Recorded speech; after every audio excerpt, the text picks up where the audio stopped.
Pues buenas, un gusto saludarles, que nos estén acompañando hoy en esta octava sesión del Seminario Permanente de Cultura y Comunicación.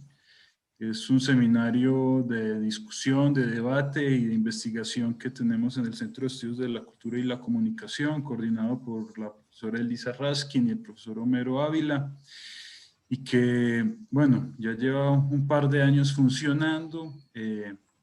Digamos, desde el año pasado, tras la pandemia, nos vimos obligados a parar un tiempo en lo que redefiníamos estrategias y veíamos cómo se afrontaba la situación, y que bueno, felizmente este año lo reiniciamos y lo reactivamos para mantener este espacio tan importante de diálogo, de discusión en torno a investigaciones, temas y enfoques de estudio relacionados con el estudio de la cultura y la comunicación.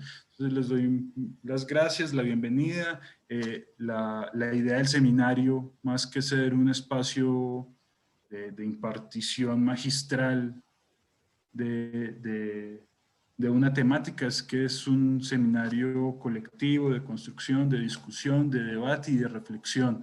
Entonces la idea de la dinámica va a ser que luego de la exposición que vamos a tener hoy, podamos abrir un espacio de intercambio, de diálogo, de preguntas, de comentarios, etcétera. Entonces, bueno, dicho esto, le doy la bienvenida a nuestro ponente el día de hoy. Es un querido amigo que se encuentra realizando una estancia en estos momentos con nosotros en el Centro de Estudios de la Cultura y la Comunicación, Anderson Paul Hill, quien nos va a presentar su ponencia titulada Cierre de periódicos en Colombia y banquetes de prensa en México, una mirada comparada de las relaciones prensa y gobierno entre 1950 y 1970. Como les decía, Anderson nos está acompañando ahora en el centro, realizando una estancia virtual, semipresencial, si se quiere, como parte de su trabajo en el doctorado que está realizando. Entonces, les presento brevemente a Anderson. Anderson es licenciado en Educación y Desarrollo Comunitario por la Universidad Tecnológica de Pereira, en Colombia. Es maestro en Historia por la Universidad Autónoma de Sinaloa y actualmente se encuentra en la etapa final del doctorado en Ciencias Sociales de la misma Universidad Autónoma de Sinaloa. Y Anderson, a pesar de verse muy joven, tiene ya una vasta experiencia dentro del campo de la historia de la prensa, y me parece que va a ser un excelente espacio para dialogar no solo con relación a los avances de su investigación doctoral, que es lo que nos va a presentar hoy, sino también para dialogar en torno a este campo tan interesante y pertinente como es el del estudio de la prensa, y de la prensa como un objeto de investigación más que como una fuente, y de la prensa como actor político también, que es uno de sus enfoques. Entonces, Anderson, yo te agradezco mucho, te doy la palabra. Como habíamos conversado, te doy entre 20 y 25 minutos para que intervengas, y una vez nos hagas tu exposición de tu presentación, moderaría yo, digamos, el espacio para el diálogo y las preguntas. Le pediría a todos y a todas que pudiéramos cerrar los micrófonos en lo que Anderson realiza su exposición, y al final ya sí pudiéramos interactuar con micrófonos abiertos y cámaras quienes lo deseen. Entonces, Anderson, te doy la palabra y muchas gracias. Buenas tardes, Jairo, y buenas tardes a todos y todas. Muchas gracias por su asistencia. Muchas gracias a la doctora Lisa Raskin, al doctor Homero Ávila, coordinador del Seminario Permanente de Cultura y Comunicación, por la posibilidad de participar de este espacio. Asimismo, al profesor Jairo López también le agradezco mucho su acompañamiento como parte de la estancia o de la movilidad nacional, lo que se conoce como tutor nacional, pero no solo en este momento, sino que ha sido un acompañamiento pues desde hace mucho rato, digamos lo que en este proceso, en este largo proceso formativo que es la academia y la investigación. Bueno, para no alargarme mucho, voy a compartir la presentación y voy a iniciar pues, con el tema que quiero presentar. ¿Me confirman si se está viendo bien ahí? Bueno, el título de esta ponencia o de esta presentación, como lo decía Jairo, es Cierre de periódicos en Colombia y banquetes de prensa en México, una mirada comparada de las relaciones prensa y gobierno entre 1950 y 1970. Debo decir que es un título, obviamente, de ponencia y de, digamos, lo que pensábamos un poco en un título que pudiese resultar medianamente atractivo, ¿cierto? Para presentar un resultado parcial de la investigación doctoral que estoy adelantando en la Universidad Autónoma de Sinaloa, en la Facultad de Ciencias Sociales y Económicas, investigación que por ahora se titula Prensa Política y Opinión Pública, un análisis comparado del papel de la prensa en la represión estatal ejercida por los gobiernos en México y en Colombia. Lo que voy a presentar entonces a continuación se corresponde como con unos apartados puntuales de esta investigación que tienen que ver con el capítulo 2 y el capítulo 3, en lo que atañe a la comprensión, o por lo menos ese es mi interés, la comprensión de cómo se han configurado esas relaciones de dependencia o interdependencia entre los gobiernos y la prensa política. Por supuesto que hablar de prensa también tiene, pues, digámoslo, muchas implicaciones en términos de utilizar una mirada de la prensa general cuando sabemos que hay tantos tipos de prensa y tanta diversidad de prensa en lo que tiene que ver con la prensa del siglo XIX o la prensa del siglo XX o la prensa obrera o la prensa partidista o cultural, etcétera, etcétera. Pero yo en esta lógica intento ubicarme un poco para esta investigación en esta noción de la gran prensa política, que ha sido abordada por muchos autores, entre ellos Héctor Borrat, Alberto Valencia. Ay, no, madre, tú eres de las que les van a cortar las cuerdas bucales para que el perro no moleste.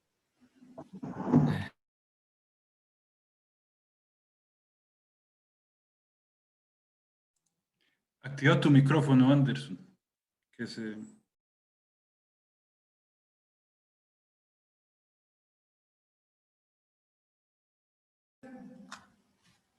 ¿Ya se escucha, no? ¿Ahí se escucha? Sí. Ok. Me apego mucho a esta noción de gran prensa política en el sentido de esta prensa política del orden nacional, pero también regional, digamos lo que tiene una fuerte capacidad de incidencia en el posicionamiento de una agenda pública y en la inmersión en ciertos debates coyunturales que se van presentando dentro de la sociedad. Y en esa medida, pues, estoy dejando por fuera esa gran variedad de prensa, en algunos países mucho más fuerte, en otros menos, de lo que podría ser una prensa de oposición o una prensa de resistencia, o por ejemplo, lo que tiene que ver con las revistas culturales, etcétera, etcétera, pues porque obviamente en términos de una delimitación es necesario hacerlo, sobre todo pensando en las fuentes y todo lo que implica el desarrollo de una investigación comparada. Y recordar pues que esta actividad se realiza en el marco de la movilidad nacional del doctorado en Ciencias Sociales. Esta es la estructura de la presentación. Quiero hablar un poco en un primer lugar, de historia y prensa política, un campo historiográfico y teórico, digamos, que plantear al menos cómo yo lo entiendo y cómo, a partir de lo que ha sido la amplia historiografía que se ha desarrollado en este campo, yo me ubico. En un segundo momento, plantear unos elementos que tienen que ver con el caso de Colombia, que lo titulo como dinámicas de censura y autocensura, violencia y bipartidismo. En un tercer momento entraría a hablar de México y esas dinámicas de interdependencia entre la prensa y el gobierno. Y finalmente, pues terminaría como con un primer acercamiento, unos elementos comparados o tratando de contrastar cada uno de estos casos. Entonces, en primer lugar, historia y prensa política, un campo historiográfico y teórico. Esto, digamos, lo que a partir de la amplia bibliografía, historiografía, la literatura también de otras áreas disciplinares como la comunicación o la misma ciencia política y la historia, por supuesto, yo planteo la pertinencia de entender la prensa política en, digamos, lo que en un sentido tripartita o en tres miradas: como fuente, como objeto de investigación y como actor político. Si la pensamos como fuente de investigación, digamos, lo que estamos ubicándonos en el sentido más tradicional, si se quiere, como ha sido utilizada la prensa, no solo la política, sino cualquier tipo de prensa, y como ha sido usada mucho, por ejemplo, por los historiadores, y es como una fuente de investigación, es decir, que me ofrece acontecimientos, procesos históricos, y me sirve en ese proceso que llamamos los historiadores crítica de fuentes, esa necesidad constante de contrastar lo que durante mucho tiempo se concibió como esos documentos que tenían un valor muy, muy importante, o un valor primordial, que eran los documentos, las fuentes llamadas, digamos, los documentos oficiales, tipo documentos notariales o del gobierno. Y en esa medida, durante mucho tiempo, la prensa fue esa herramienta de crítica de fuentes o de contraste. Es muy amplia la bibliografía que tendríamos en este sentido. Simplemente destacar los trabajos de Almuña Fernández en España, de Celia del Palacio aquí en México, de Sergio Sánchez Parra también aquí en México, que de alguna manera, pues desde los años finales de los 90, toda la década del 2000 y en la actualidad, han hecho mucho trabajo en este sentido, en diferentes espacios, temporalidades, regiones. Una segunda manera sería concebir esta prensa como un objeto de estudio. Y en esta perspectiva, pues nos interesan, por ejemplo, los ciclos vitales de los impresos, las empresas periodísticas, es decir, ya no solamente la información primaria que ese diario particular o esa revista particular me pueden ofrecer, sino entender mucho más también que detrás de cada diario, de cada revista, de cada impreso hay toda una organización. Y por supuesto, detrás de toda esa organización, pues hay unos intereses de índole económico, político, como cualquier otra compañía, si se quiere, que está en unas dinámicas también de mercado, de relaciones con el poder político, etc.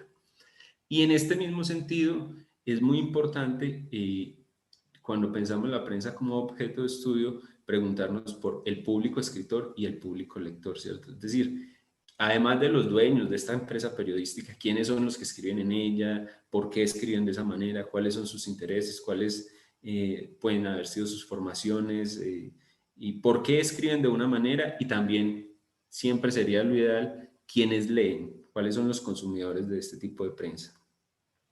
En este mismo sentido, también la amplia historiografía de Celia del Palacio, de los profesores Acevedo y Correa en Colombia, de el profesor Hernández en España, de Marcelo Borrelli en Argentina, y recientemente, bueno, ya desde el 2016, también de Arno Burkholder aquí en México, sobre todo en Ciudad de México y desde el Instituto Mora.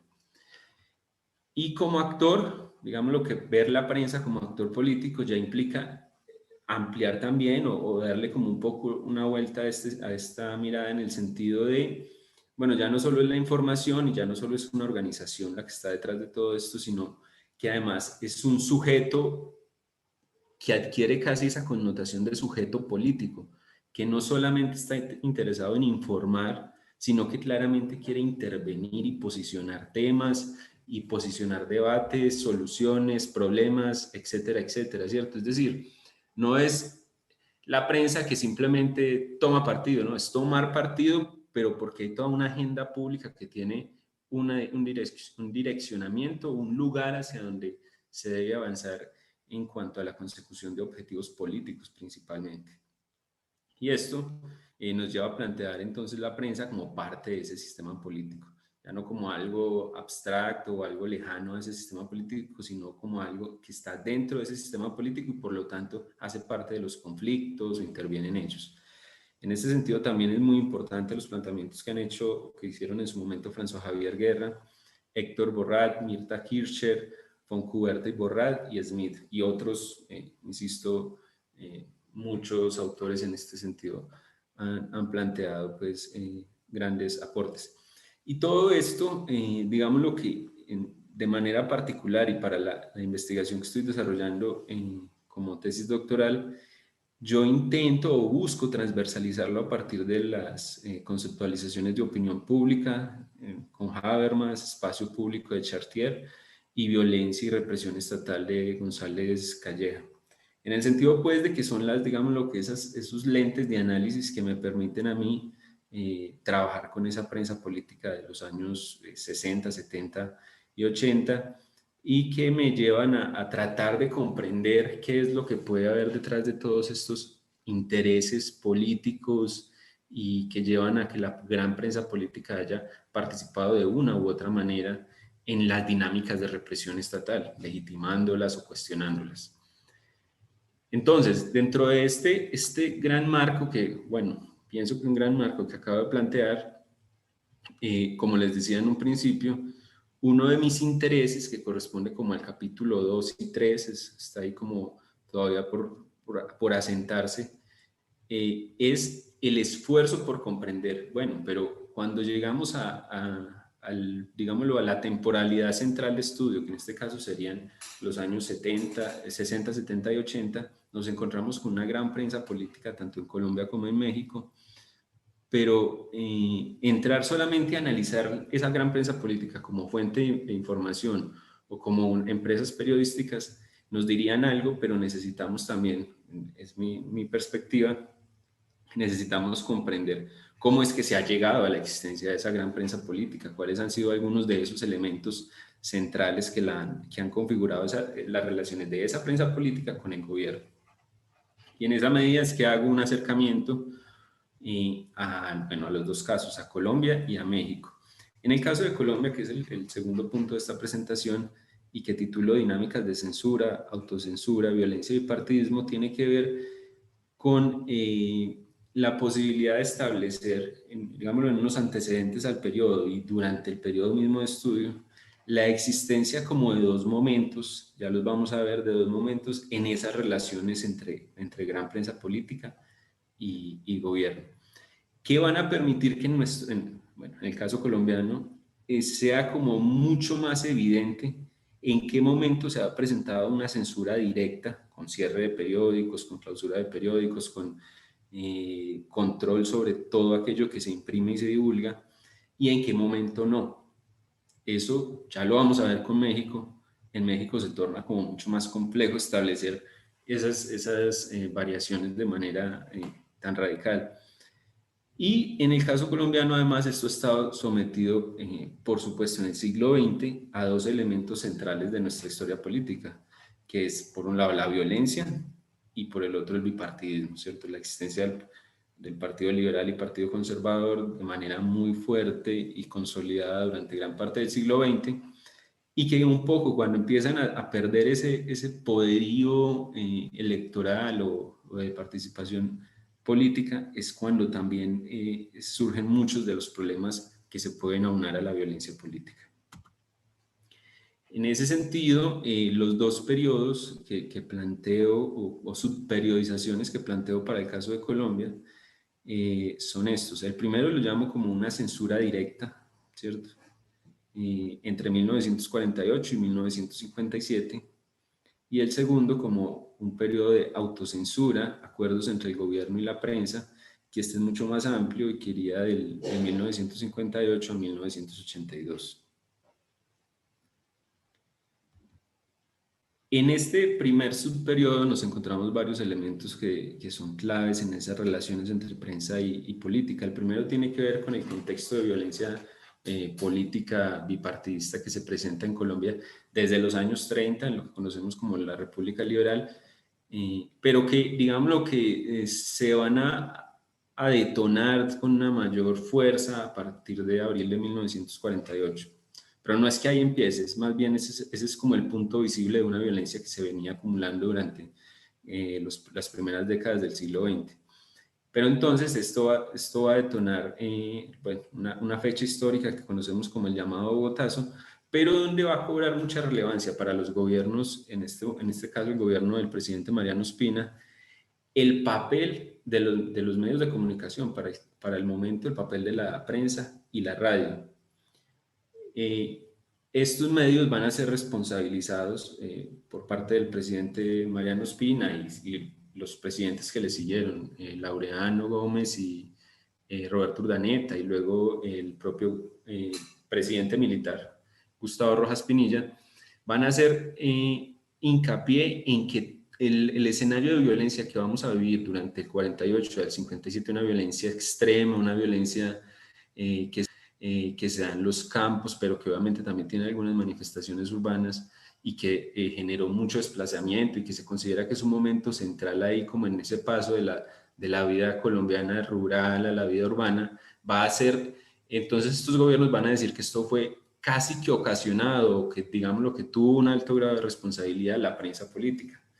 Un poco como con esos discursos a los que se apelan todavía hoy en día, de decir que la prensa lo que está haciendo es generar polarización. Y es más o menos el discurso que va a plantear en su momento Mariano Ospina y los siguientes presidentes. Y entonces eso va a generar que, como algunas de estas políticas para tratar de contrarrestar el poder que tiene la prensa en esos momentos, se cree la Dirección de Información y Propaganda del Estado, que su sigla es ODIPE, en 1952, que se establezca una legislación mucho más fuerte y que determine la existencia de censores militares, digámoslo, censores militares así tal cual como nos lo podemos imaginar, delegados de los militares o militares mismos que día tras día tenían que asistir a las imprentas de periódicos importantes como El Tiempo, El Espectador, a revisar lo que se iba a imprimir, obviamente antes de que se imprimiera y se pusiera en circulación. Y en este mismo periodo vamos a encontrar cómo en esos esfuerzos por ir pacificando un país que está totalmente, en apariencia, convulsionado, vamos a tener el golpe de Estado que realiza Gustavo Rojas Pinilla y que lo vamos a tener a él como gobernante entre el 53 y el 57. Y ahí ya no solo va a ser una preocupación por parte del gobierno por el control de la prensa, para el supuesto orden público, para la supuesta pacificación social, sino que además va a haber un ejercicio de censura sobre toda aquella prensa que se oponga a su gobierno, a las políticas de su gobierno, a sus disposiciones, pero que además no esté acorde con todos los pronunciamientos e informes que desde ODIPE, desde la Dirección de Información y Propaganda del Estado, se van a proferir. Y entre esos aspectos que se van a proferir día a día para la información o la agenda pública, va a estar uno muy remarcado, que es la exaltación de la figura del teniente general Gustavo Rojas Pinilla, como aquella persona que había llegado a pacificar el país después de ese conflicto que se hace visible en 1948. Entonces vamos a ver cómo en ese mismo periodo, además de ODIPE, de la Dirección de Información y Propaganda del Estado, se crea el Diario Oficial, ¿cierto? Es un diario oficial que en su momento llegó con 50.000 ejemplares en el tiraje diario, y los mismos, la gran prensa política se quejaba, bueno, ¿cómo es posible que el gobierno esté estableciendo este tipo de periódicos oficiales para la promoción de su imagen y con obviamente todas las posibilidades tecnológicas y económicas? En medio de esta coyuntura y de esta suerte de violencia que se intentaba pacificar, de un gobierno militar que intentaba de la mayor manera posible controlar los impresos, se van a presentar diferentes problemas en las regiones, y los posicionamientos que diarios, tal vez los dos diarios más importantes del país durante el siglo XX, El Tiempo y El Espectador, toman frente al gobierno de Rojas Pinilla, van a llevar o van a ocasionar su cierre. Obviamente no, se presentan distintas particularidades ahí, pero lo importante ahí es que son los dos diarios más importantes que van a estar cerrados durante el 55, el 56 y el 57. Estos periódicos lo que van a hacer un poco para dejar de, o sea, al estar clausurados, lo que van a hacer es que en las mismas imprentas crean otro periódico con otro nombre, que van a ser el Independiente y el Intermedio, digámoslo, para seguir circulando.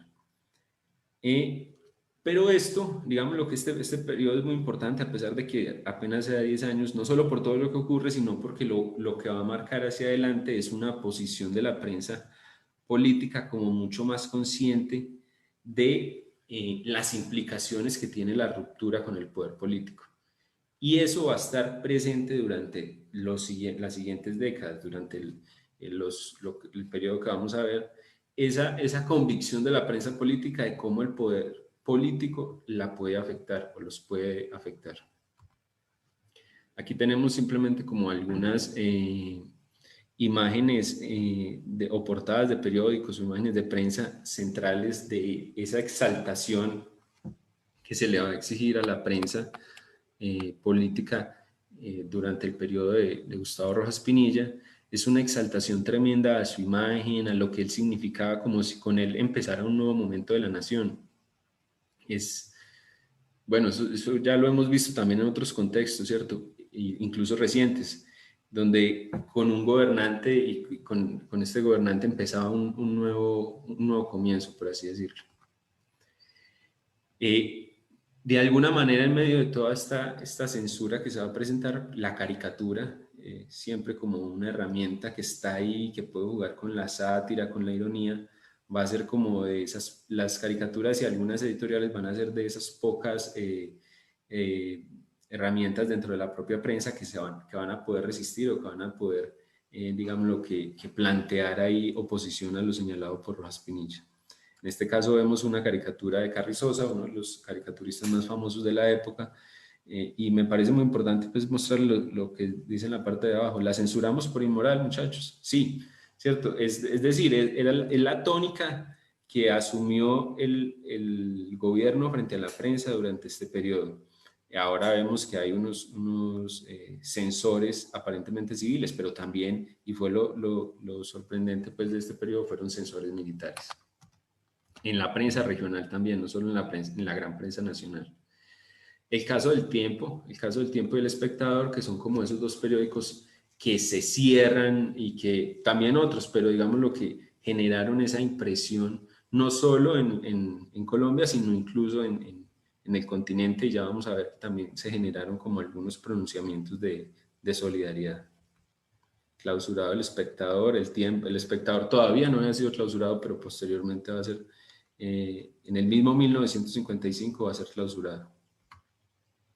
Y aquí vemos cómo el mismo periódico El Tiempo nos ofrece distintos titulares de cómo se presentó la solidaridad por su cierre pues, en distintos lugares y en distintos periódicos de nuestro continente. Tenemos los dos periódicos que señalaba en los que se convirtieron El Tiempo y El Espectador para poder seguir circulando, El Independiente e Intermedio.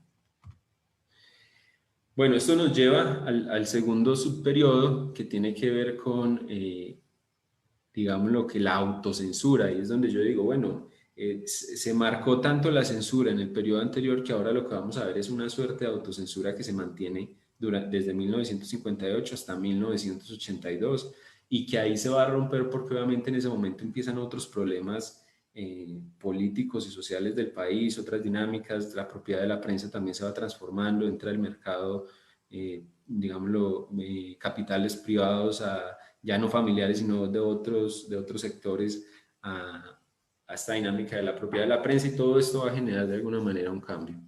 Pero entonces en este subperiodo tenemos que la prensa se va a sumar a la legitimación del nuevo pacto político, que es el pacto conocido como el Frente Nacional, y que básicamente fue un acuerdo entre los dos partidos políticos, en apariencia para solucionar la violencia que se venía presentando, pero que consistió en la alternancia del poder político durante 4 años un partido y a los siguientes 4 años el otro partido, en un sentido vertical, ¿cierto? Digámoslo, hasta el pueblo más pequeño se vio sometido a esta dinámica de alternancia política.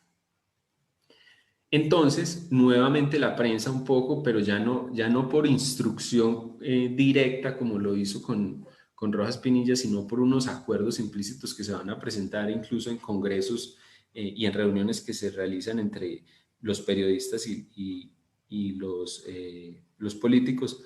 Van a acordar que con el Frente Nacional casi que empieza un segundo momento, una segunda república en nuestra historia, y entonces van a legitimar tanto este pacto que lo van a mostrar como una vez más un nuevo comienzo de la historia de Colombia, y van a señalar por supuesto que todo aquello que ocurrió entre 1948 y 1957 pues es culpa de Gustavo Rojas Pinilla, del orden, del orden militar y de toda esta censura que ejerció.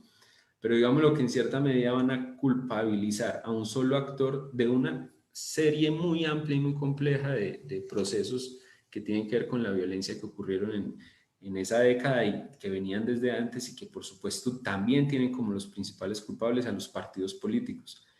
En este sentido, la prensa lo que va a hacer durante este subperiodo, y me apego mucho a lo que señala Alberto Valencia, un profesor de la Universidad del Valle, es que se va a buscar o va a promover una política de la desmemoria, es decir, un silencio sobre todas las responsabilidades de lo que había acontecido, o un solo responsable en cabeza de Gustavo Rojas Pinilla, que además de que había sido un militar, había sido un régimen, representado un régimen militar, pues resultaba muy fácil culpabilizarlo de todo lo ocurrido porque además había censurado la prensa.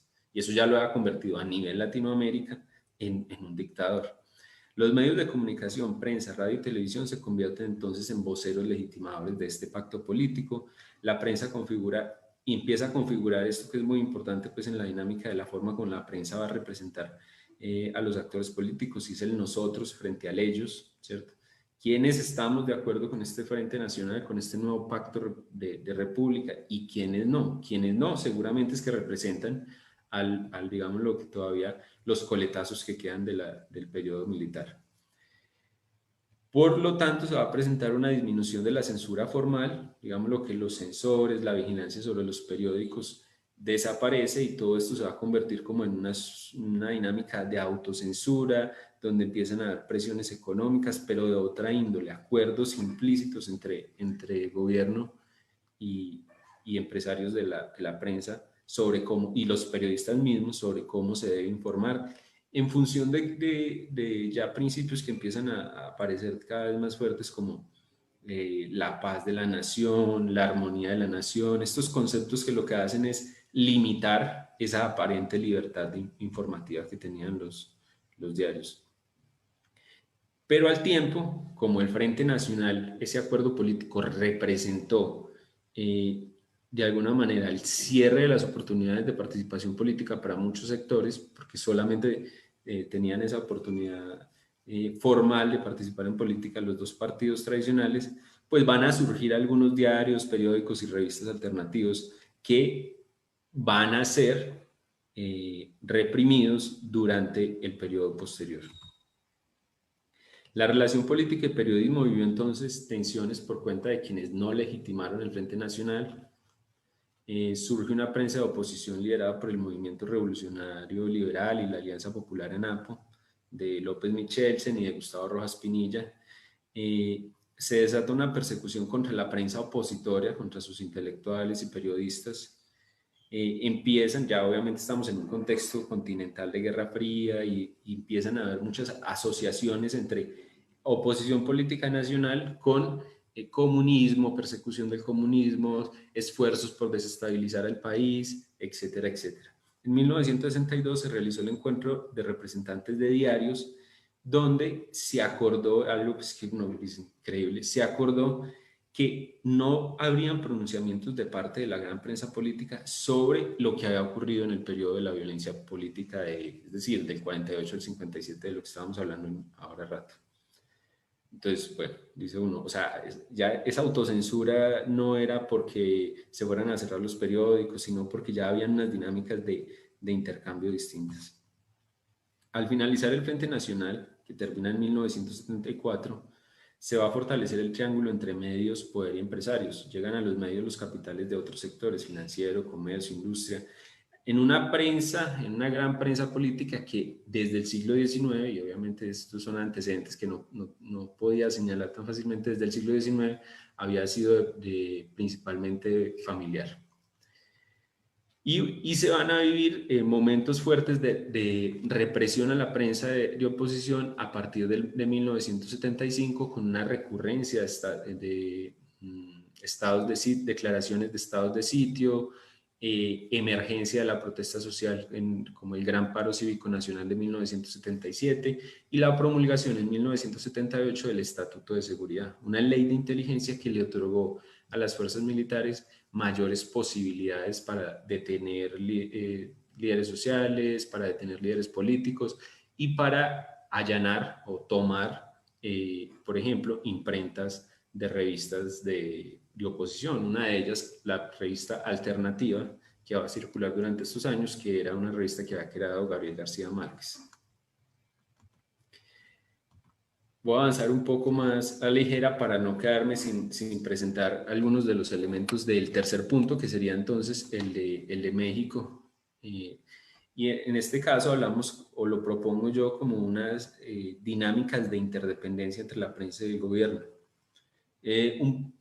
Plantear acá que, digamos, lo que la historiografía mexicana también en este aspecto es abundante, pero yo he encontrado mucho que se señalan como dos perspectivas: quienes asumen que definitivamente la prensa mexicana siempre ha estado cooptada y no ha tenido como ninguna capacidad de agencia, sobre todo en estos periodos, digámoslo, en ese priismo fuerte de los años 40, 50, 60, 70, o que los gobiernos políticos estuvieron como al servicio de las necesidades que tenían de legitimación por parte de la prensa. Yo lo que señalo, obviamente también apoyado en algunos estudios, es que es más bien unas dinámicas de interdependencia en dos momentos centrales que está viviendo México. El primero, que tiene que ver pues con lo que conocemos como el periodo posrevolucionario, donde esa relación entre prensa y gobierno va a estar, digamos, lo que profundamente articulada alrededor de la idea de legitimar un gobierno posrevolucionario. Y es toda esta narrativa que ya creo que muchos la conocemos, de un México social que surge de una revolución mexicana, que ofrece un estado de bienestar, que es moderno, que se presenta al mundo como un ejemplo y que por ende en su interior, o digamos lo que en su seno, no puede albergar una serie de problemas sociales, de actores sociales, de insatisfacciones, y que va a desarrollar entonces la idea también de un nacionalismo mexicano muy fuerte, y en toda esta dinámica va a participar de forma muy activa la gran prensa política. Y un segundo periodo, este primer periodo lo propongo como de 1934 a 1958, es decir, del gobierno de Cárdenas al final del gobierno de Ruiz Cortines. Y un segundo momento que tiene que ver con la prensa y el gobierno en la defensa, ahora sí, de un proyecto autoritario, que es entre 1958 y 1976, que podría ser hasta el 77 por la reforma pues política, ¿cierto?, de ese año. Pero yo me quedo en el 76, tratando es el año de cierre de Luis Echeverría Álvarez. En este primer subperiodo, pues hay muchos elementos a señalar, pero digamos lo que se establecen o se estructuran como claves de esas relaciones entre la prensa y el gobierno. Algo fundamental que han señalado los diversos investigadores es la creación de PIPSA S.A., ¿cierto?, que es la empresa productora e importadora de papel, y que viene a solucionar un problema histórico que tenían desde el siglo XIX, que cuando solo había una empresa encargada de la producción de papel, que era la empresa San Rafael. PIPSA es creada por Cárdenas en el 35 y se va a encargar o va a asumir el monopolio de la producción de papel, de la importación.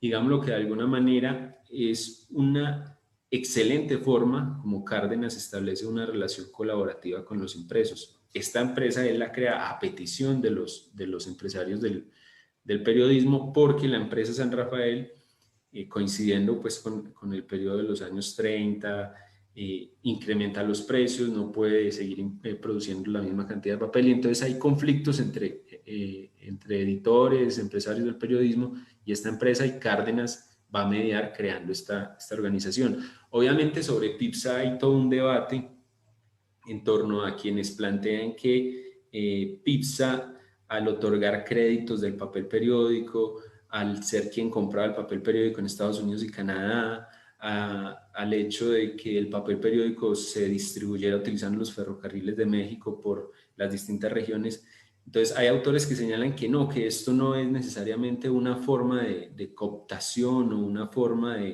de control de parte del gobierno hacia la prensa, sino que son dinámicas de mercado. Hay otros que señalan que totalmente el ejercicio es un ejercicio de autoridad, ¿cierto? Autoridad por el hecho mismo de controlar la materia prima. Estamos hablando de los años 30, 40, 50. Otro de esos elementos va a ser el DAP, ¿cierto? Que es un departamento sensor que también crea, el primero DDP y luego el DAP, que es el departamento sensor, que se va a encargar de toda la promoción de la imagen de México internamente, pero también ante el mundo. Es el departamento que se va a encargar de revisar el cine que se produce, los boletines informativos que se envían a las embajadas, también lo que la misma prensa está produciendo, los materiales que se imprimen, digamos, los libros, todo este tipo de, todo lo que hubiese que imprimirse se debería revisar. Y algunos autores señalan que fue como un aprendizaje que tuvo Cárdenas, por así decirlo, de los procesos que estaban pasando en Europa alrededor del control de la información, ¿cierto? Y en especial de lo que ocurría en Alemania. Es algo que se ha señalado, digámoslo, en ese ejercicio de controlar la información de un país. Y otro de estos elementos, y por eso un poco el título de la charla era del cierre de periódicos en Colombia al banquete, a banquetes de prensa en México, va a ser el banquete, inicialmente conocido así como el banquete de la libertad de prensa. Esto a mí me parece sorprendente desde que lo vi cuando estaba también haciendo la tesis de la maestría, y es una celebración que instauran en 1951 entre los empresarios y el presidente Miguel Alemán, y que se celebró por primera vez el 7 de junio y que de alguna manera se institucionalizó, pero es una suerte de ritual político increíble porque se reunieron a partir de ese momento los empresarios y los empresarios del periodismo y los presidentes y secretarios o ministros de turno año tras año a autoelogiarse, es decir, a autoexaltar de parte de los periodistas, agradecer que los presidentes y los secretarios de gobernación cumplieran con los artículos 6 y 7 de la Constitución del 17 que establece la libertad de prensa, ¿cierto? Es un ejercicio de agradecimiento constante y por parte de los presidentes, y eso lo rastreamos en los discursos de cada 7 de junio, pues un llamado, así como medio paradójico y medio ambiguo de, ojo, México es un país que ofrece total libertad de prensa y la garantizamos, pero cuidado, esta libertad de prensa debe ser una libertad responsable con la nación. La libertad no solo se debe tener y gozar de ella, sino que hay que ejercerla de manera responsable, y esto va a ser así a partir del 51.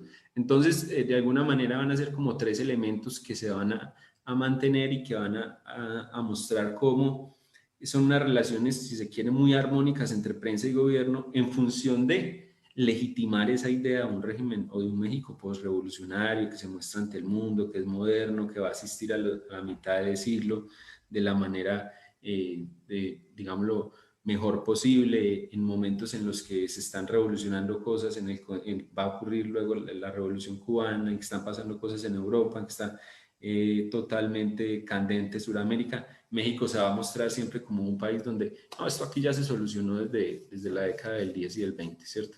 Y todos estos elementos, o estos tres elementos sumados a otros, van a estar en función de esa narrativa. Voy a avanzar de la manera más rápida acá. Bueno, en estos banquetes va a ser muy importante varios personajes, pero digamos lo que los dos personajes que uno va a poder encontrar en estas celebraciones año tras año son Martín Luis Guzmán, y que es el que en esta foto está de orador, y José García Balseca, que es el último señor que está aquí a la derecha de las pantallas, que fue el fundador y propietario de la cadena García Balseca, que fue la que creó todos los soles, y que hoy en día es Organización Editorial Mexicana, pero él fue quien creó todos los soles en las distintas regiones de México. Y estos dos personajes, obviamente, junto con otros periodistas muy importantes de la época, van a estar en todas las celebraciones, van a aparecer y siempre van a tener como esa posibilidad de ser quienes realizan el discurso inaugural del día primero de ese banquete, que con el paso de los años se va a institucionalizar y se va a convertir en el llamado Día de la Libertad de Prensa. Vamos a ver, por ejemplo, a Gustavo Díaz Ordaz también asistir al banquete de la libertad de prensa, antes y después, por ejemplo, de lo que ocurre en el 68, del 2 de octubre, ¿cierto? Previamente había asistido él, y sin ningún problema, él y los secretarios de Gobernación van a seguir asistiendo, Luis Echeverría Álvarez. Es decir, en un esfuerzo como de legitimar todo lo que está pasando, todo ese ejercicio autoritario que lo podemos ver en lo que ocurre en el 65 con Madera, en lo que ocurre en el 68 con el movimiento estudiantil, en el 71, pero también lo que ya venía pasando desde el 58 y el 59 con la emergencia de los sindicatos médicos y obreros y ferrocarrileros en Ciudad de México. Es decir, toda esa represión que se va a ejercer en México frente a lo que es la protesta social, la oposición política, las manifestaciones, la movilización social, etcétera, etcétera. En estos banquetes del Día de la Libertad de Prensa se van a hacer como una suerte de olvido, como algo que no está pasando, y se va a imponer una narrativa de la libertad de prensa que cuando uno lo está viendo, francamente es sorprendente y como chistoso también ese tema de, bueno, cómo se seguía celebrando una libertad de prensa que estaba más bien en unas lógicas ahí de interdependencia y de necesidades mutuas. Y esto también va a mostrar cómo la misma prensa era consciente, de la gran prensa política, a través de sus propietarios, era consciente como de esa capacidad de representación y convocación o convocatoria y convicción que tenía. Y por ejemplo, acá esta es la prensa, la reina de las armas publicitarias, ¿cierto? Esa lógica de la prensa como la que tiene esa capacidad de establecer agendas públicas. Este segundo, aquí estoy recibiendo mensajes ya. Ok, ya voy a terminar. Este segundo subperiodo de México pues ya corresponde obviamente a toda la parte de lo que se conoce como el autoritarismo pues establecido por el PRI, y donde lo que vamos a hacer, ya de alguna manera lo estaba mencionando, tiene que ver con la gran prensa política sumándose a la defensa, y por ende, la defensa del régimen y por ende la invisibilización de todo aquello que estaba ocurriendo a nivel social.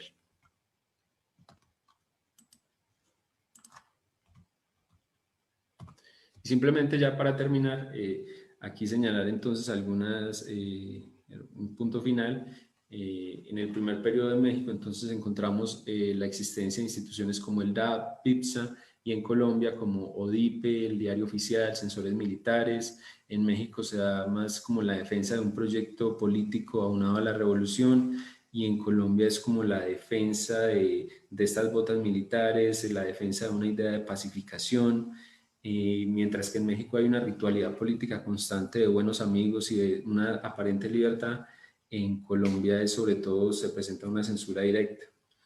Y bueno, luego en el segundo periodo vamos a encontrar ya cómo en ambos casos hay una defensa de dinámicas de autoritarismo y represión estatal en las que claramente no alcanzaría a profundizar. De antemano una disculpa si me alargué y muchas gracias por escucharme. Gracias, Anderson. Bueno, luego de tu presentación, como les mencionaba yo, la idea del seminario es un espacio de discusión, de conversación, de debate en torno a investigaciones o propuestas y enfoques de investigación en el campo de los estudios de la cultura y la comunicación. Entonces, luego de la presentación, la idea es que tengamos un espacio de preguntas, de comentarios, de intervenciones. Como yo sé que siempre la timidez suele ganar en principio para hacer las primeras preguntas y comentarios, yo voy a hacerte un par de preguntas y comentarios, Anderson, que me gustaría que pudieras, sobre los que pudieras reaccionar, y sobre todo pensando en términos de los objetivos del seminario y de los objetivos del espacio como un espacio de diálogo y de formulación de preguntas y de investigación. Los dos comentarios y preguntas que yo tengo son los siguientes. Primero, que me parece que no queda muy claramente expuesto en tu ponencia, y es En términos de investigación, ya que esto es una investigación que podríamos definir dentro del campo de la historia política, si se quiere, de la historia también de la prensa, de la historia de los medios de comunicación, pero también, digamos, con un tinte muy claramente enfocado a la historia política. Me gustaría saber los problemas, las limitaciones a las que te enfrentas y te has enfrentado al tratar de plantear una investigación en términos comparados, porque siempre está todo este mito tabú dentro de la historia y de la historiografía, de que es muy difícil plantear investigaciones comparativas, porque por definición el buen historiador, la buena historiadora siempre dice mi objeto tiene una profundidad y una complejidad y una particularidad tal, ¿cierto? Que con el estudio de un caso específico, bueno, tengo suficiente para abordar el problema que quiero indagar. Pero paradójicamente encontramos desde, bueno, historiadores fundadores de la historiografía moderna como Marc Bloch, la defensa por el enfoque comparativo, que no se suele, digamos, retomar mucho dentro de estos campos de investigación. Entonces, me gustaría que nos pudieras compartir las limitaciones y los problemas que has encontrado. Un poco también pensando en la lógica en la que nos presentaste la exposición, que parece la presentación de dos casos, cada uno con su lógica, y que al final tratas de encontrar como algunos puntos, pero no termina de quedar claro si lo que estás buscando son similitudes o diferencias, contrastes, qué es en términos comparativos lo que hace especial una investigación de esto. Que yo concuerdo en que el valor especial de tu pregunta está en la comparación, pero sigue siendo como un reto constante de cómo trabajar la comparación desde una investigación historiográfica de este tipo. Y el segundo, que viene muy vinculado a esto, y que tal vez también pues, le interesaría a varias de las personas que nos estén acompañando, es que ¿cómo ves tú o qué lectura haces tú justamente en términos de este esfuerzo de análisis comparado, de cómo estos dos contextos nos ayudan a entender tal vez dos campos, dos procesos de construcción de campos mediáticos diferentes? Estás hablando solo de la prensa y hablar de la gran prensa, que yo sé que habrá quien dice, bueno, pero había otros procesos, los periódicos, de los movimientos, de los grupos subalternos, etcétera. Pero estás hablando de la gran prensa. Entendiendo esto, ¿qué de estos dos contextos nos ayudarían a entender o no la configuración o la forma como se institucionalizaron dos campos de producción periodística tan diferentes? Porque la primera impresión que uno tiene cuando empieza a conocer estos casos es, por ejemplo, que estamos ante dos casos de profesionalización muy diferenciados. Uno pensaría que en esta lectura histórica podría encontrar pistas y claves para entender esto. Y si nos podrías compartir algunas reflexiones con relación a esto. No sé si mis comentarios son muy amplios y generales, pero acá también tenemos otra pregunta. No sé si Andrés quisiera hacer la pregunta directamente o prefiere que la lea, que nos llegó directamente al chat. Bueno, voy a leerte la pregunta que escribió Andrés Muñoz. Te escribe: gracias Anderson, la investigación es bastante sugerente. Podríamos decir que la primera periodización vincula ambas unidades de comparación a partir de las similitudes y la segunda a partir de las diferencias. ¿Qué problemas has encontrado en la definición de los hitos de cierre y apertura en ambos estudios de caso? Bueno, viene también un poco vinculada al comentario que te hacía yo. No sé si alguien más quisiera intervenir en en este primer momento, o si no, nadie más levanta la mano o envía sus Había visto. preguntas escritas, te daría la palabra a ti. Ok. Bueno, muchas gracias por, por escucharme, primero que todo, ¿cierto? Hace mucha falta, la verdad, y es necesario, como que cuando uno está presentando las ideas, sí que vuelve a reflexionar sobre ellas ahí en un instante y se da cuenta que quedan cosas pendientes, que hay muchas cosas todavía sueltas. Y muchas gracias por estas dos preguntas que, bueno, tres preguntas que me hacen. En el primer punto, concuerdo con lo que usted señala, Jairo,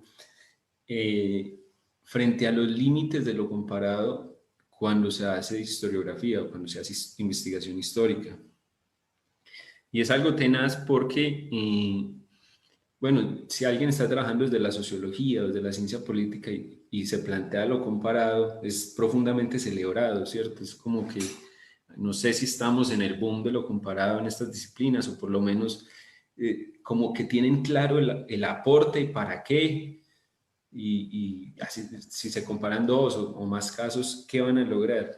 En cambio, dentro de la investigación histórica, y usted lo señalaba de manera muy precisa, aunque yo sé que obviamente con un elemento por ahí de puya, es que se asume la idea de que la comprensión profunda de los procesos implica, por ende, no mirarlos de forma comparada.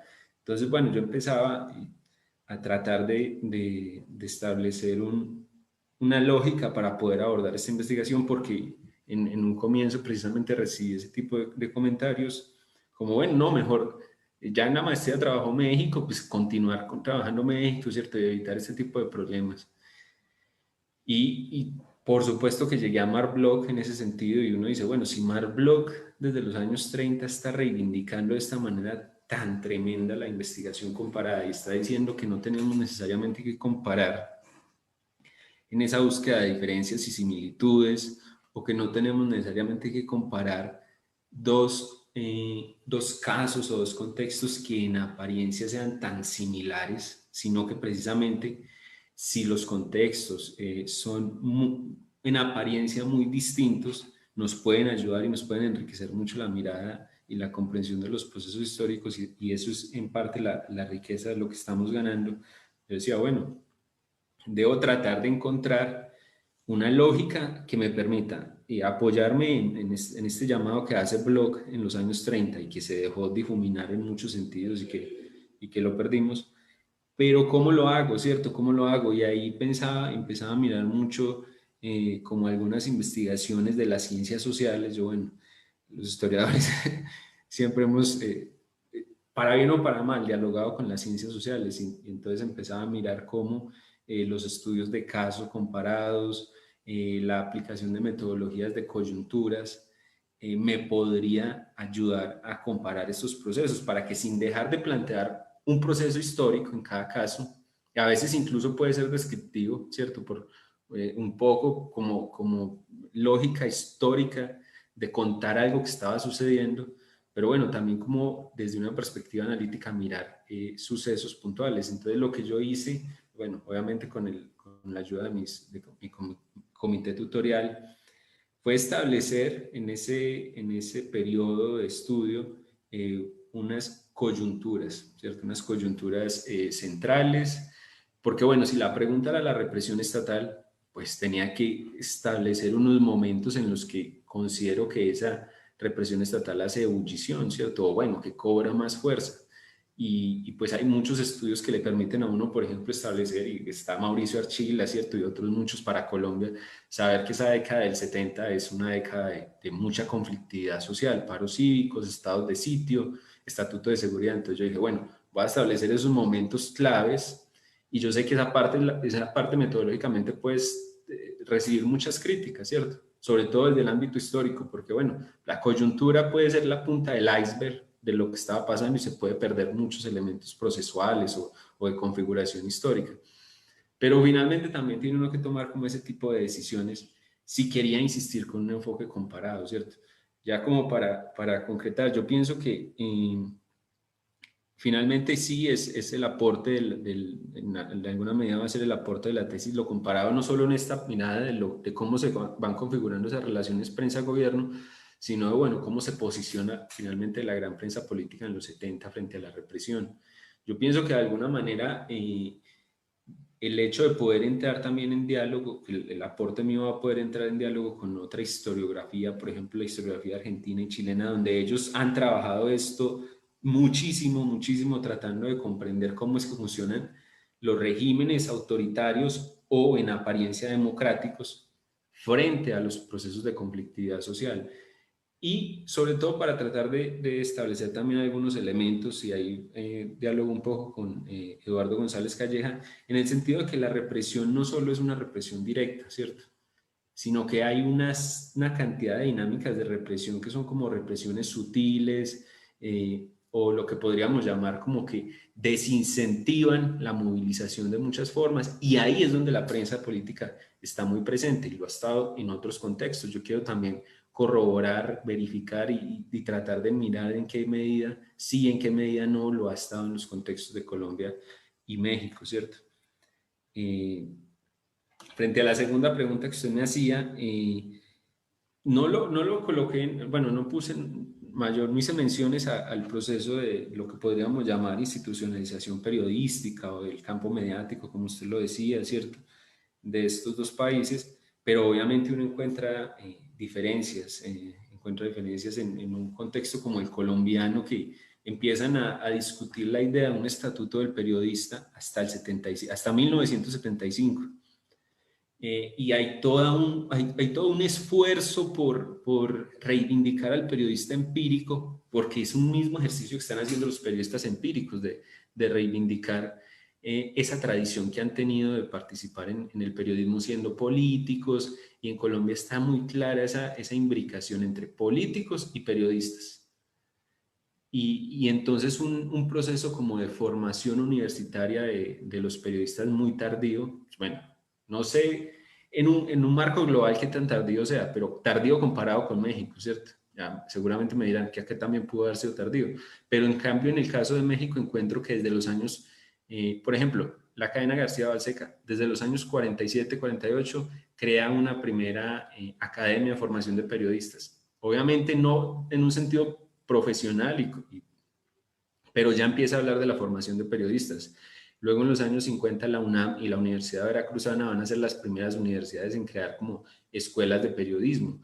Y rápido acá en México ese discurso o ese paradigma de las ciencias de la comunicación que se va digamos, lo que va a llegar fuerte en los años 70.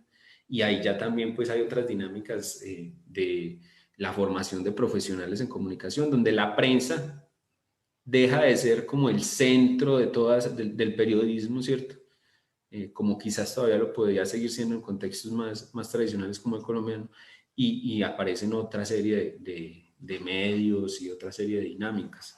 Entonces yo creo que de alguna manera estos procesos de institucionalización, sin ser ese el objeto principal de la tesis, pues iba a ayudar a establecer ahí diferencias y particularidades en cada caso, y obviamente siempre tratando de pensar, bueno, esto cómo puede dialogar también con cosas y procesos similares que estuvieran pasando en el resto del continente, sin ser ambiciosos y pretenciosos, pero tratando de tener esos referentes que plantean, insisto, la historiografía argentina y chilena en estos casos me parece que es amplia, ¿cierto?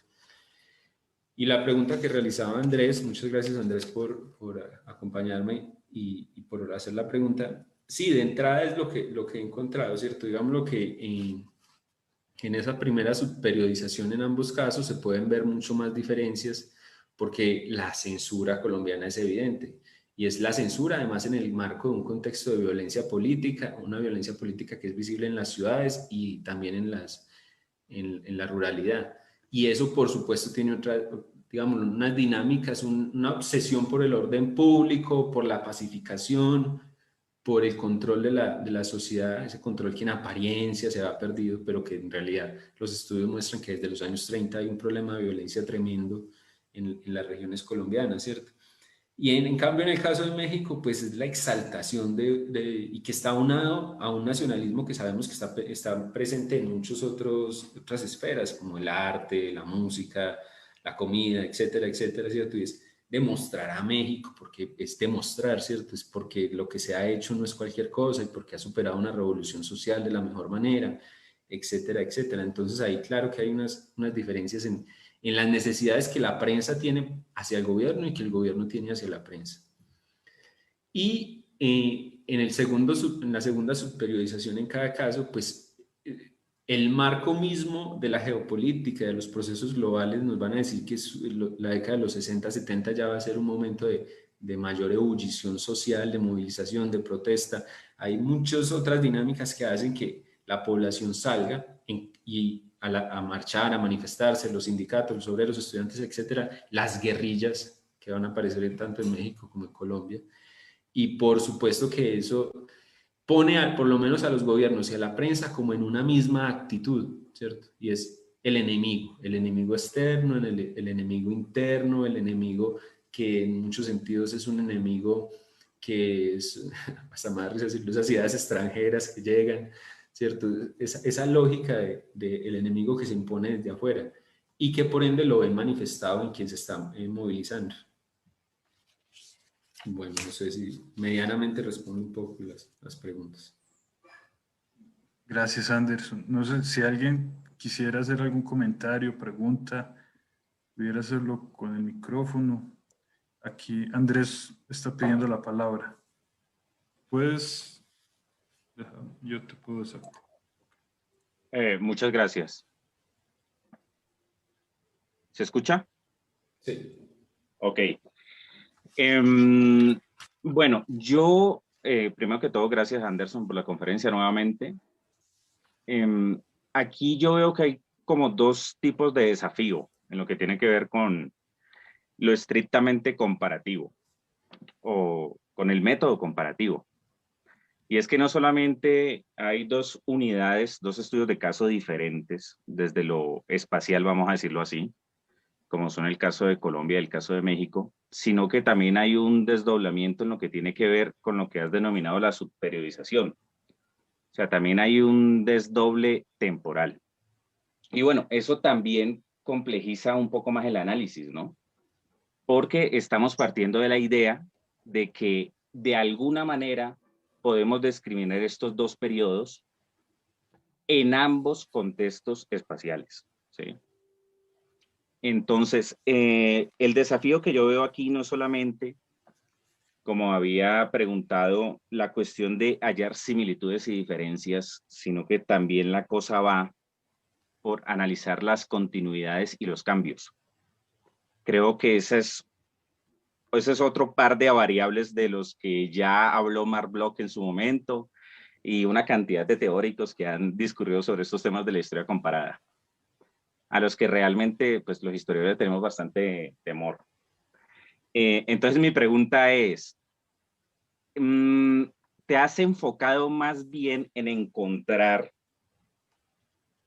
los cambios, que es también una obsesión de los historiadores, encontrar cambios por todas partes, o te has preguntado también por las continuidades de estos procesos,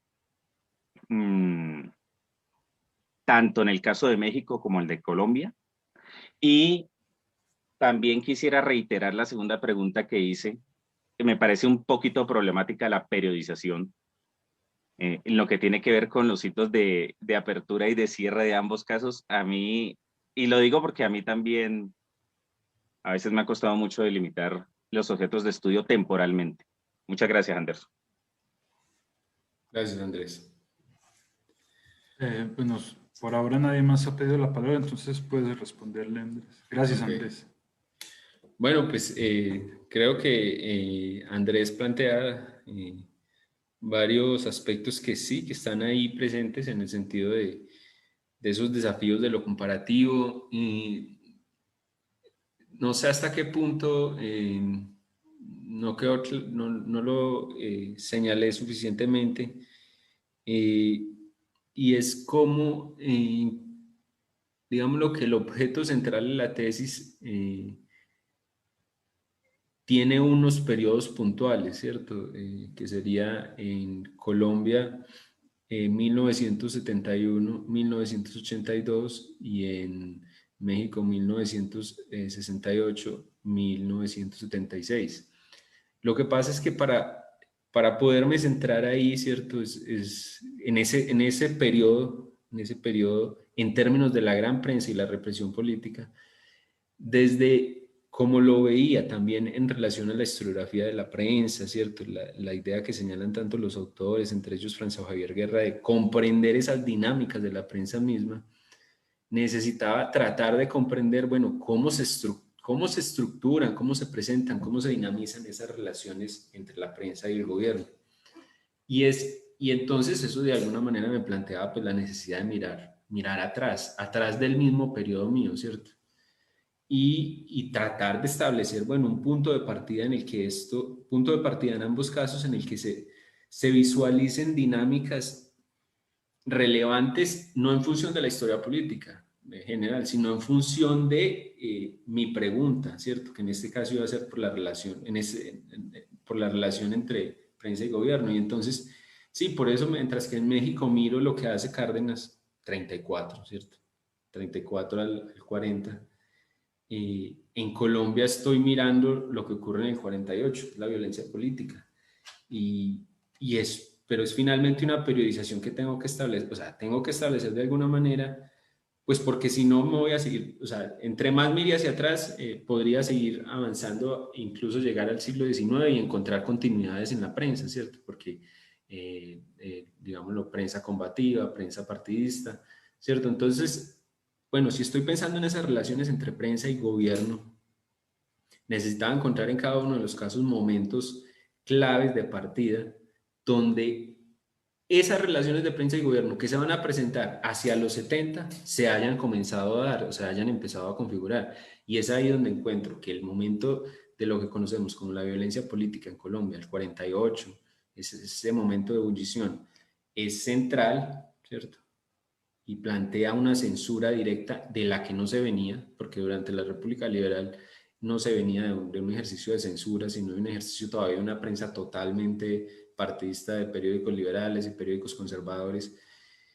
Y en el caso de México, unos procesos como de configuración o de estructuración de unas relaciones que claramente comienzan con Cárdenas, ¿cierto? Entonces que comienzan con Cárdenas porque es el que crea PIPSA, el que crea la DAAP y el que luego va a seguir, digamos, lo que pone como esas dos piedras claves de ese proceso y que obviamente se va a fortalecer con Ávila Camacho, con Alemán, ¿cierto? Entonces, por eso la temporalidad y sobre todo esos límites de partidas, ¿cierto? En el caso, si lo pensamos hacia límites de cierre, como usted me preguntaba, en el caso colombiano, pues el 82 es una fecha muy, muy importante porque, digamos, lo que finaliza el gobierno de Turbay Ayala, que es ese punto de ebullición de la protesta y la represión social, y inmediatamente comenzamos a ver cómo se van a surgir una serie de problemáticas, ya no de ese tinte o de esa lógica de participación, protesta, represión, por motivos políticos, sino donde se van a meter dinámicas como el narcotráfico, el surgimiento de otros grupos y organizaciones criminales, donde ya esa relación prensa-gobierno deja de ser esa relación prensa-gobierno como por temas políticos exclusivamente y empiezan a tener ya relación con otros actores. La prensa en Colombia, sabemos que durante los años 80, sobre todo la segunda parte de la década del 80, pues se va a ver profundamente conflictuada por la relación ya no solo con el gobierno, sino con los actores criminales y los atentados hacia los periodistas. Y digamos lo que ya surge como una violencia hacia los periodistas de parte de las organizaciones criminales.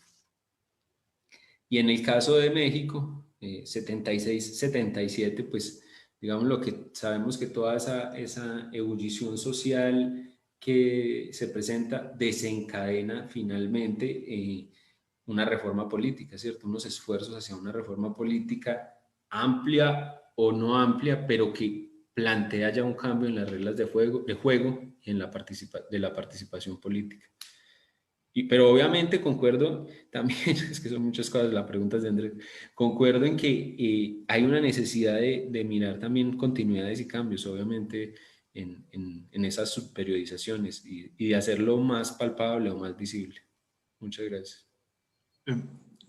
Anderson, bueno, si alguien quisiera decir algo, intervenir, hacer una pregunta.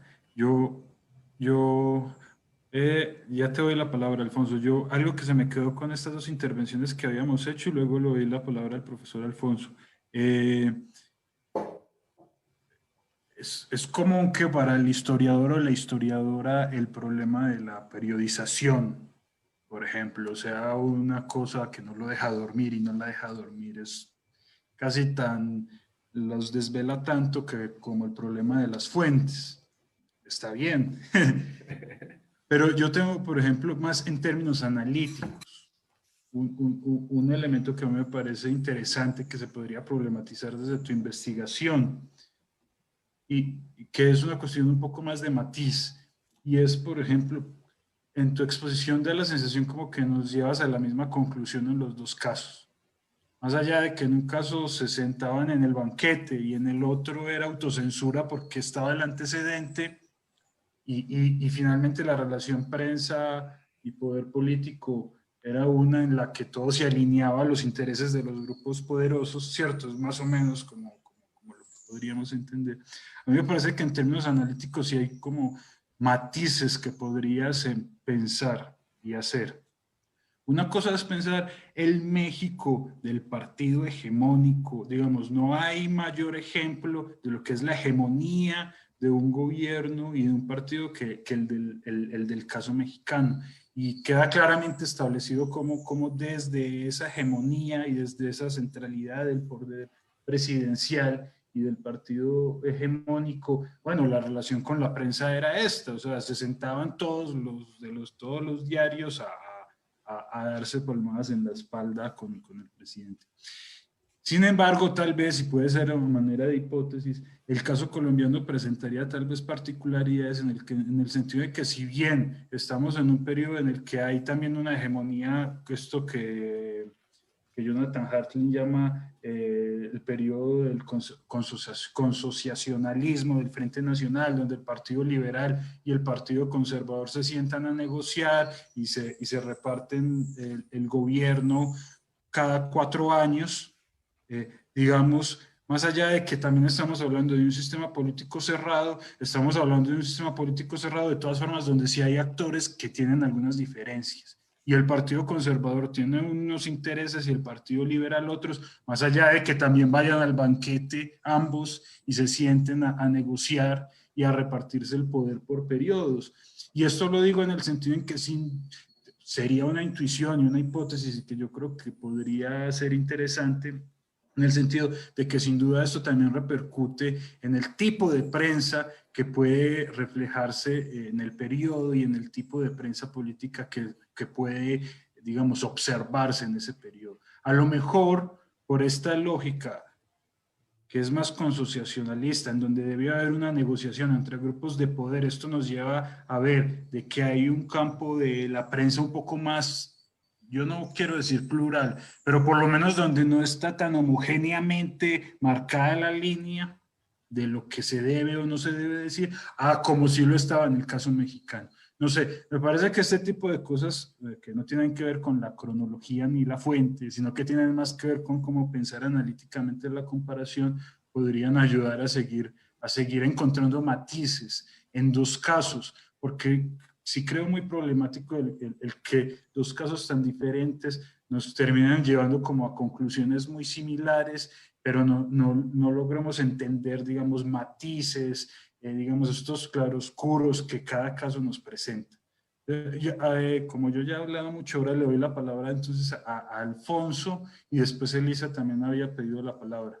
Alfonso, te doy la palabra y luego se la daría a la profesora Elisa. Gracias.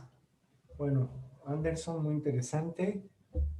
Me parece que la perspectiva comparada es fundamental y quiero felicitarte de manera entusiasta porque creo que en términos generales en América Latina sigue utilizándose poco, nos miramos mucho el ombligo y desde mi punto de vista en México especialmente.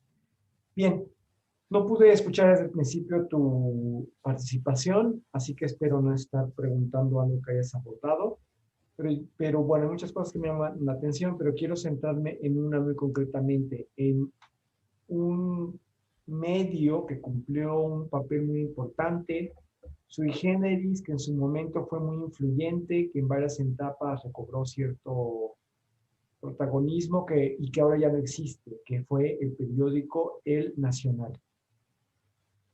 Un periódico oficialista que desde mi punto de vista quizá podría representar las dinámicas, las paradojas de la relación entre la prensa y el gobierno en México, con un diario oficialista que en los años 30 cumplió una función y después se va modificando. Mi pregunta es sobre el Nacional justamente, ¿cómo? Es decir, me parece que obviamente fue un diario oficialista, pero no fue tampoco por periodos una mera gaceta o un órgano 100% oficialista. De hecho, por ejemplo, en su etapa final, por poner un solo ejemplo, si el sexenio carerista cumplió un papel muy claro, en su etapa final, al final del periodo carerista, en los años 90, el periódico no desapareció y continuó existiendo gracias a que tenía un suplemento cultural muy bueno. Y entonces había dejado ya de lado el hecho de ser como que influyente en otros aspectos. Entonces mi pregunta es,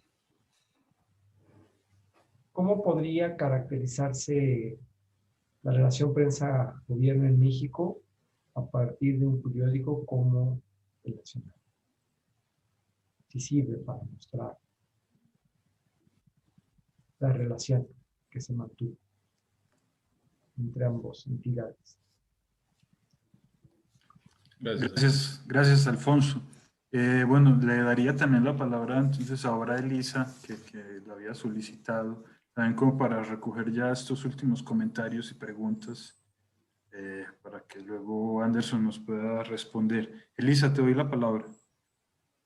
Bueno, ¿sí me oyen? Sí. ¿Se oye? Muy bien. Bueno, pues es un poco extraño esa idea de seminario que aparecemos y desaparecemos.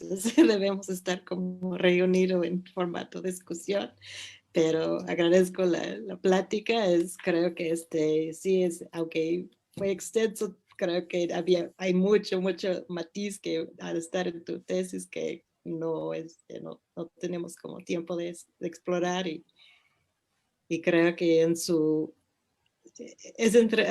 con todos los matices que han señalado, pues creo que nos va a ayudar mucho a entender cómo es la censura, que es como una discusión hoy que se lleva a cabo sin tener en perspectiva todas esas, o hay censura o no hay censura, y no hay como una comprensión de esa larga historia de todas las negociaciones y, como dijo Jairo, la hegemonía en México en su particularidad y pues otros aspectos en otros países como Colombia. Yo tenía como un comentario, pregunta muy, pues como estamos también en eso de la virtualidad, pues me llamó la atención un detalle que llega a ser como la parte meme del evento, pero es esa caricatura que mostraste donde hablan de la cuestión de la censura en su crítica, no me acuerdo el nombre del caricaturista, vamos, pero los censores están ahí como Carrizosa.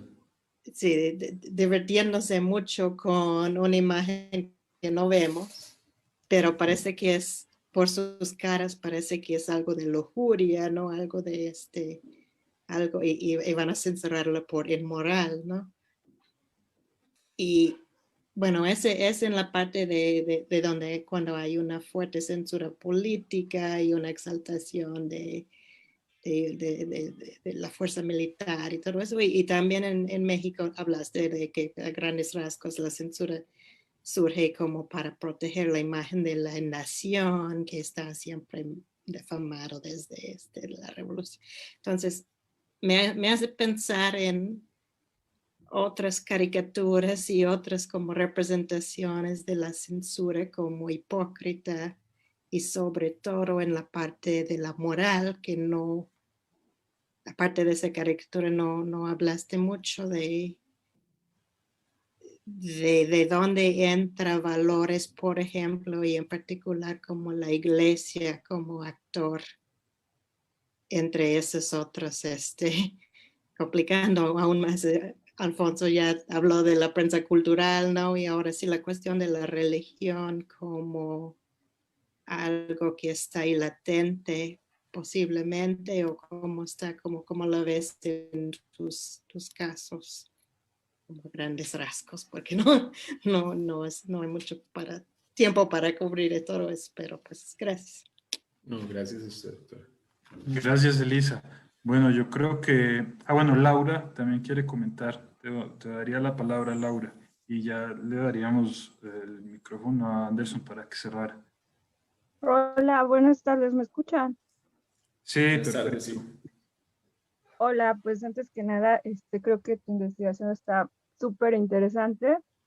Yo vine por acá traída un poco para que hablara, o sea, queriendo conocer cómo establecer o cómo vas a realizar tus técnicas de investigación y eso, porque se me hace súper interesante. Quizá ya después me pongo en contacto contigo para que me expliques más eso. Y bueno, en primer lugar, te comento, yo estudio comunicación, me he desenvuelto como periodista y todo lo que expusiste de alguna manera, pues es parte de lo que cada uno como gente que quiere trabajar en medios y ser periodista, uno aprende sobre la historia de la prensa en México, ¿no? Todo esto que expusiste lo conocemos o lo sabemos muy bien. Sin embargo, creo que déjame comentarte que yo también tengo otra maestría, hice una maestría en periodismo, y uno de mis maestros fue Jorge Carrasco, una persona de la revista Proceso, que esta revista surge de un periódico que se llama Uno más Uno, que fue uno de los periódicos pues más rebeldes y contestatarios, o parte de estos matices que no se sentaban en los banquetes, de los medios que no se sentaban en los banquetes con el presidente, y parte de esos matices que yo creo que sí sería bueno que también voltearas a ver un poco, ¿no? Y este maestro Jorge Carrasco, recuerdo que la primera clase que nos dio marcó una línea de tiempo sobre el desarrollo de la historia de la prensa en México con el desarrollo de la milicia, la policía y bueno, ahorita lo que sería los sistemas de seguridad de México. Y fue súper interesante ver cómo iban haciendo una organización armada de seguridad para el país, y iban surgiendo nuevos periódicos, nuevos medios.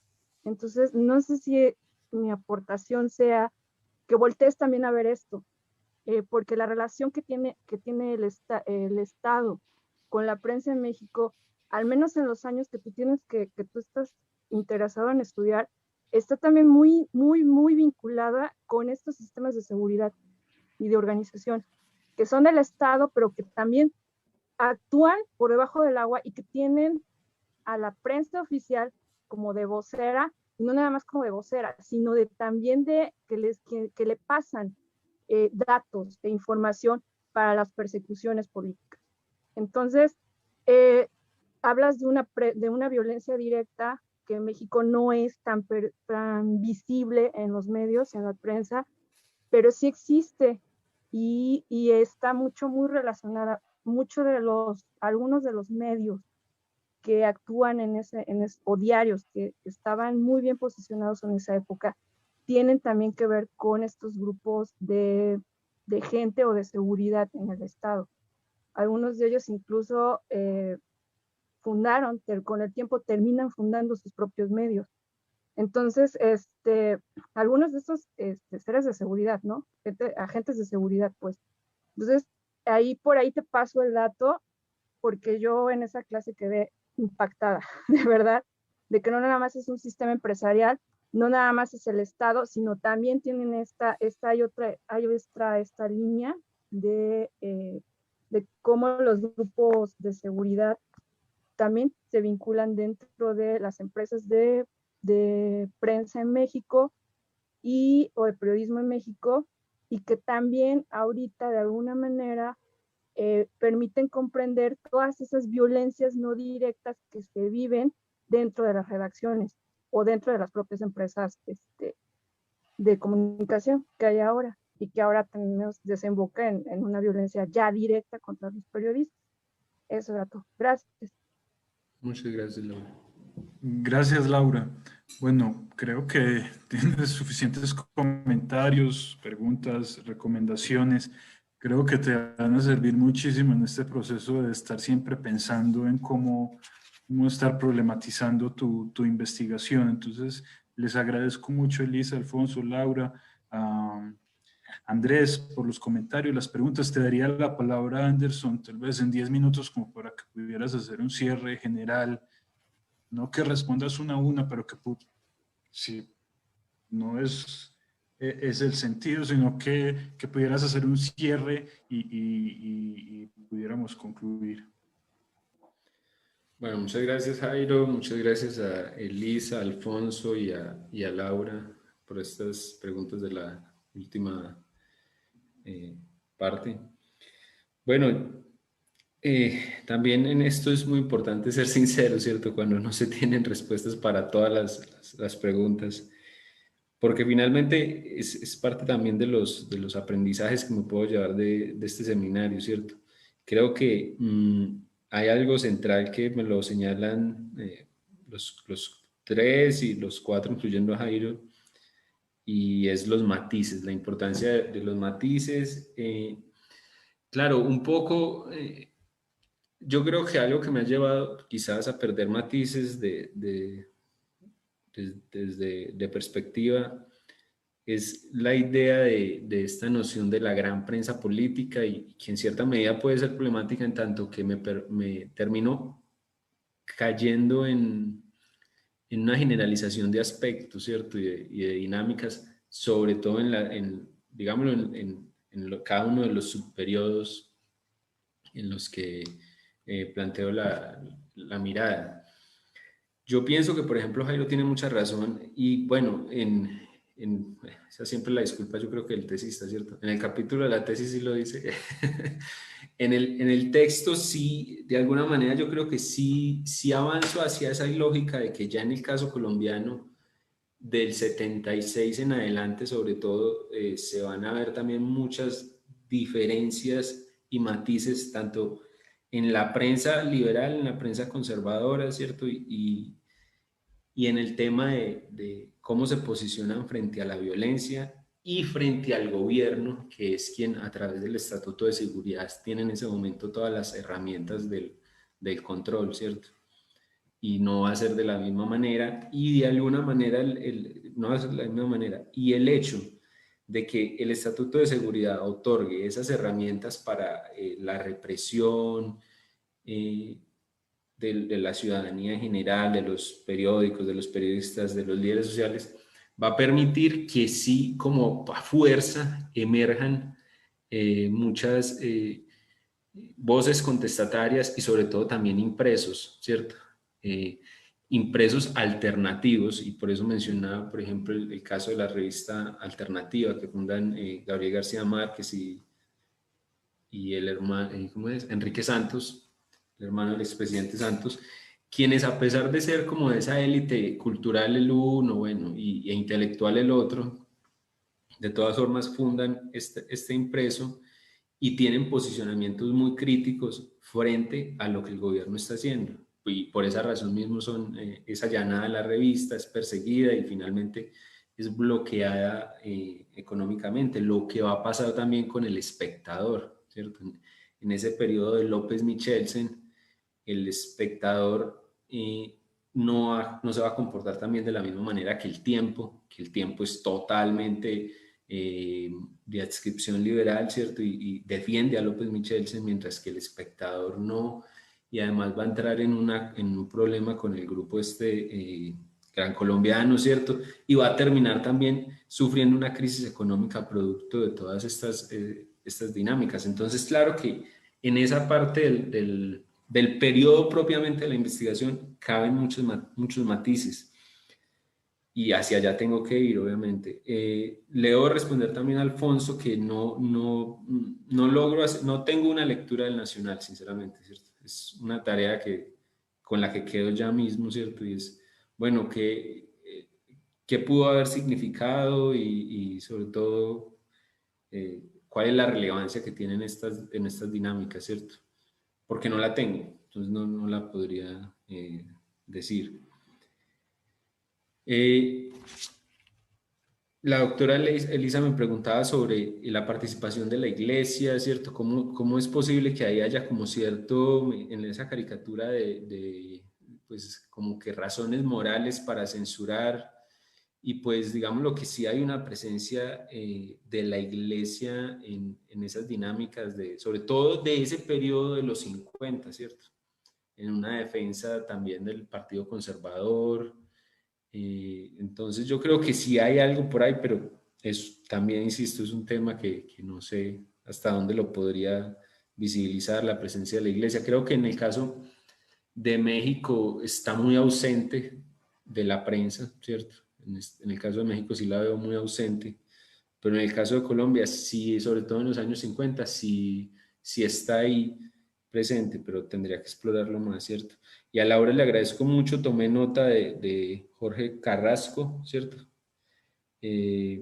Para profundizar en esta mirada y sobre todo en esta periodización que me dice, yo estoy interesado precisamente en rastrear en esos 70, en esa década de los 70 y 80, bueno, ¿cuál es el posicionamiento de esta gran prensa frente a estas agencias de inteligencia, ¿cierto? Y es porque en efecto hay una relación que pueden tener. Entonces, seguramente con lo que me señala, pues con estas pistas que me da, podré profundizarlo más, ¿cierto? Porque sí me interesa, bueno, y eso es algo que no es de coyuntura, sino que puede estar presente a lo largo del periodo, esa relación entre la prensa y estas agencias de inteligencia o de policía. Y insisto, y concluyo ya con ello, muchas gracias, y lo que me deja el seminario en este sentido, pues son posibilidades de seguir pensando este tema y mejorándolo. Y en ese sentido, pues creo que me voy por ganador. Y una disculpa al profesor Alfonso, que la verdad no tengo que buscarle ahí esa perspectiva del nacional. Gracias Anderson, por tus respuestas, tus comentarios. Les agradecemos también a quienes nos acompañaron viendo la transmisión en línea en Facebook. Y bueno, les agradecemos y quedan invitados para las siguientes actividades, no solo del seminario, sino del centro y de la maestría.